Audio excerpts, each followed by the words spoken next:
this thought that Kylo Ren is slowly transforming himself into Darth Vader.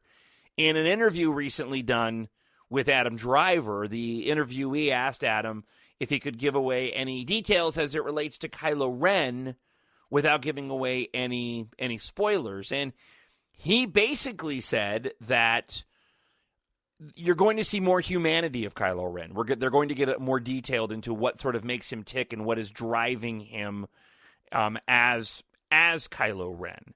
He made mention of the fact that the original trilogy was reflective of, say, like the Vietnam War, especially in Return of the Jedi, and went on to say that J.J. Abrams was likening his character Kylo Ren while being sort of emo, for those that are familiar with it, that angst young adult, especially with Han Solo, but also the fact that they were equating his being evil to more of, say, a terrorist. And I'll go there for the sake of argument. If you look at Al-Qaeda, ISIS, radical jihad, these are individuals that are committing horrible atrocities, but also believe that they're doing something righteous. They believe that they're doing something good in these horrible acts. And so he said that was definitely something they were channeling in episode 7 that we would see continued in 8. And again, this is what has me so hyped for episode 8. This is what has me so much more excited than the standalone film Rogue One, even though I loved it to death. The saga films, and there's a genius of what Disney's done here, and I'll explain in a moment, but the saga films, again, are just so necessary to Disney. They're going to have to continue on this thread. And this also continues to reaffirm what I'm hoping happens with Rey, and we're getting to that point. So, apart from Kylo Ren's new fighter, which apparently was built as a practical set, not surprising that Rian Johnson is continuing with the trend of having the First Order designs look like the Empire designs. We saw something similar as it relates to the new X-Wing fighters. We know that there will be A-Wings in the new movie, and the A-Wings that we've seen in some of the behind-the-scenes pictures look very similar to the Ralph McQuarrie original A-Wing design. We're also getting a report that the TIE Bomber, a First Order TIE Bomber, will be in the film. And this is coming from StarWarsNewsNet.com, who got their source from Houndstooth, that has confirmed a Lego listing. A lot of times you get the best leaks from the toys. But a Lego listing has come out for Lego sets that are going to be released on Force Friday this year. And one of them was for a First Order TIE Bomber. If you've looked into the Force Awakens art book, you would have seen that in the Force Awakens art book, they actually do show something that looks very, very similar to a TIE Bomber. It's kind of a cross between what was Kylo Ren's command shuttle, a TIE fighter, and like a World War II bomber. So I'm glad they're keeping up with this aesthetic. It makes sense that the First Order is mimicking what the Empire did. And when you really begin to extrapolate that, it makes even more sense when you consider that Kylo Ren is really kind of mimicking what Darth Vader did. Show me, grandfather, I'll finish what you started. It all, as George always says, it all kind of rhymes. And people are very much expecting that Episode 8 is going to be a very character-driven film, which brings me to the biggest news item that we have this week, and it comes from the director, Rian Johnson himself. Episode 8 director Rian Johnson, again from StarWarsNewsNet.com, briefly spoke about the plot of his movie, specifically discussing the bond between two characters and what plot element teased in The Force Awakens will be given to focus. From USA Today, remember that Star Wars The Force Awakens cliffhanger with Rey bringing Jedi Master Luke his old lightsaber on a remote intergalactic island? Writer-director Rian Johnson is picking up right where they left off in the beginning of the Star Wars saga, still untitled Next Chapter. I don't want to skip ahead 2 years, Johnson said. I want to see the very next moment of what happens, how Rey and Luke relate to each other, is the key relationship in Episode 8. And Johnson says a large part of the movie will be spent addressing why Luke's there and what he'll do next. Like Luke, Rey has been pulled into a bigger world by connecting with the Force. But part of what's bigger in the world, but part of that is she's dealing with the realization that she has this power and this gift, Johnson adds, She's taking her first step into coming to terms with this thing inside her that she never knew was there and is just starting to reveal its potential. Now, this would provide a bit of, I don't want to say confirmation, but there's been rumors that much of the movie will be spent on Octo 2, mostly due to Episode VIII coverage found over at Making Star Wars. Now it looks like there's some solid evidence to suggest that a good portion of the Luke-Rey section of the movie will indeed take place on the planet, which of course naturally raises the question about what other characters will be up to. Also worth mentioning, the article mentions that how Luke and Rey relate to one another is an important aspect of the movie. Maz Kanata previously implied that Luke had a role in Rey's past, and Daisy Ridley said that she felt The Force Awakens made it obvious to her who her plans were. Are we headed for another Skywalker family reveal in the sequel trilogy, or is it simply that Luke sees Rey as a kindred spirit in their presumed teacher-student relationship? We've only got about a week and 11 months until we find out. All right, let me throw a couple of things at you real quick, okay? Here we go. You ready? You prepared for this? All right.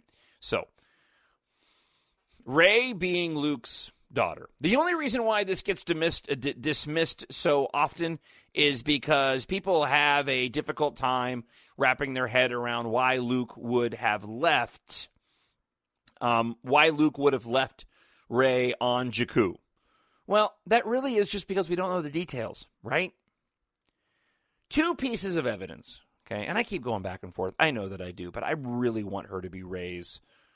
I really want Rey to be Luke's daughter. Here's two pieces of evidence let me throw at you, okay? So the first piece of evidence is the Skywalker name.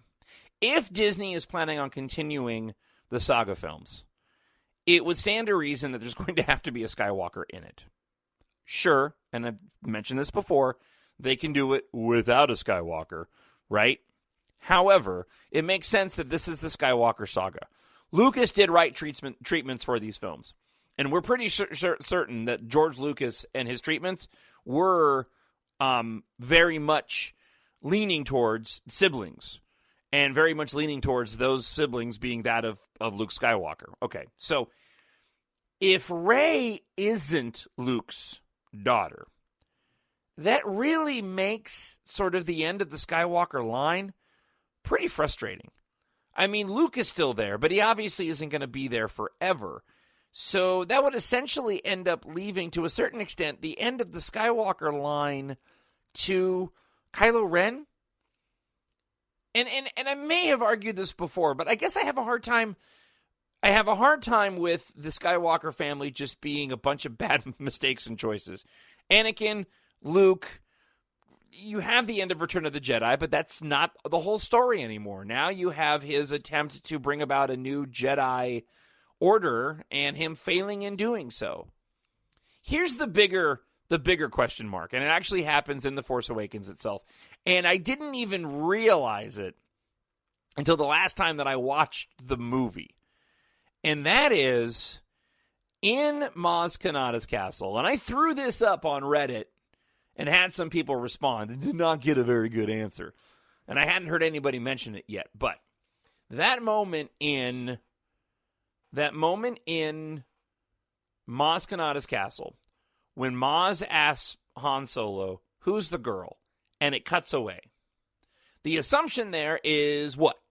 The assumption there is that Han tells Maz whatever it is he knows about Rey, whether it's just the background he has based off their very limited time together, fighting off Rathtars and hanging out on the Millennium Falcon before they arrived on Maz's planet, or on Takodana, or he knows way more about Rey and tells Maz way more about Rey. The indication that he told way more about Rey to Maz, or that once Han tells Maz that's Rey, is what happens next. And it didn't even dawn on me until the last time I watched the movie. The next scene that we see right after the Force back. So this is the scene where, Rey finally realizes that she's part of something bigger. And this actually relates a bit to what Rian Johnson said too.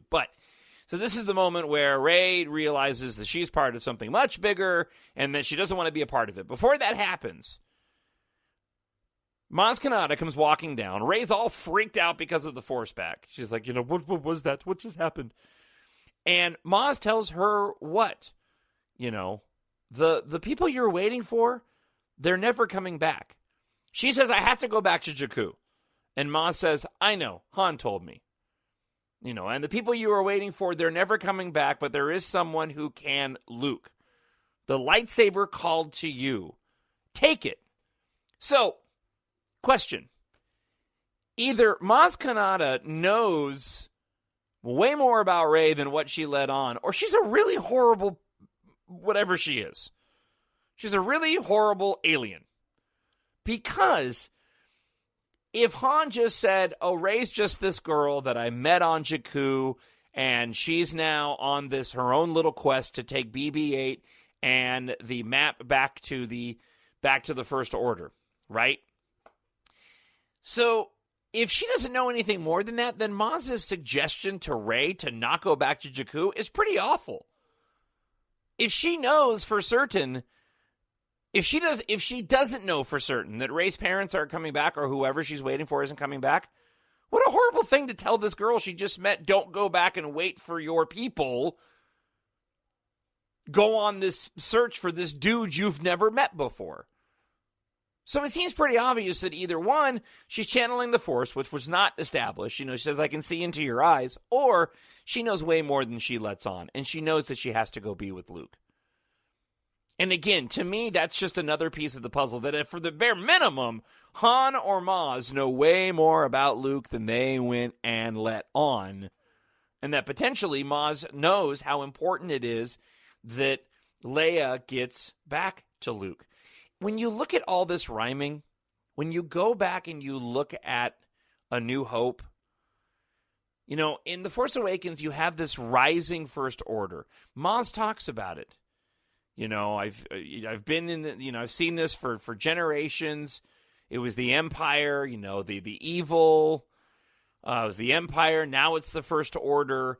If Rey was special and she was put into isolation, just like Luke was, then the expectation was probably going to be that when the time is right, she was going to have to rise up and help. And Maz may be very well aware that now is the time to rise up and help. Now, the only other explanation, it still doesn't account for why Maz would tell this girl she just met not to go back to her planet to wait for her people if she didn't know for a fact they weren't coming back. But she could know that the only way to get Luke out, and this to me bolsters my idea that they are indeed daughter and father. And that is that she knows that that Luke has to come out to help the First Order, or to help the Resistance battle the First Order. Right? This is what everybody's doing. They want to bring Luke out of wherever he is because they know that that he is the one who can help bring down the First Order. Even Snoke knows that. And by the way, it's clear Rey is somebody special. Another reason why. Snoke, what's he doing the whole movie? He's trying. The whole movie is based on trying to track down Luke Skywalker, right? The whole movie is we need to get that map. Kylo Ren needs to get that map because they need to. It's in the crawl. They have to find the last Jedi because they need him dead because they are fearful that if he's still alive, he's the only one that can bring down what it is they're trying to do. So the whole mission of Snoke is to wipe out, to make sure that droid, BB-8, doesn't end up in the Resistance hands, and they're willing to kill entire systems to do that. And what happens later in the movie? What does Snoke say? If the girl is who you say she is, then bring her to me. So obviously, they know that she's a threat. And this also steers me away from the Kenobi theory because of the fact that there's no reason to think that the daughter of Obi-Wan Kenobi would be a threat based off of who Obi-Wan Kenobi was. Obi-Wan Kenobi was special to us. Obi-Wan Kenobi was special to the Jedi Council and the Jedi Order, right? He's the one that defeated essentially Anakin but made him Darth Vader. But apart from that, he was never a part of any prophecy. He went off to live his life as an old man, at least as far as we know now, watching over Luke, was really no different than Lor San Tekka for the most part, apart from having a very detailed, storied history But in terms of telling the story to a general audience, you make her Obi-Wan Kenobi and hey, that, or you make her Rey Kenobi and hey,